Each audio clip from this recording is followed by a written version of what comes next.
Everyone. তো আজকে আমাদের এখানে হচ্ছে শনিবার, আর একটা দারুণ জিনিস দেখানোর জন্য জাস্ট ভিডিওটা অন করলাম। মানে এটা হচ্ছে আমাদের ফ্ল্যাটটা, এই যে। আর ফ্ল্যাটের জাস্ট সামনেই তোমাদের দেখাই, দেখো মানে কি দারুণ কালারটা এসছে।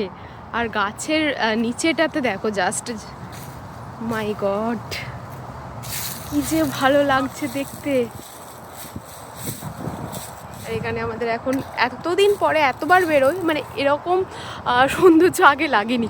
আজকে বেরিয়ে মনে হচ্ছে আমরা তো সামনে, বাড়ির সামনে এত সৌন্দর্যার কাছে যে এখানেই একটা ছবি তুলিনি। তো আজকে আমরা এসেছি ছবি তুলতে। তো কেমন লাগছে তোমাদের জানিও। আর লিটারালি সুন্দর, মানে এত সুন্দর কালার না। এই জাস্ট কদিন পরে এই গাছের পাতাগুলো অলরেডি দেখতেই পাচ্ছ ঝরে গেছে, ঝরে একদম শেষ হয়ে যাবে, কঙ্কালের মতো দাঁড়িয়ে থাকবে। কিন্তু তার আগে এত সুন্দর একটা, মানে এর কি বলবো, সৌন্দর্য দিয়ে শেষ হয়, জাস্ট অপূর্ব। তো জানিও কেমন লাগলো তোমাদের।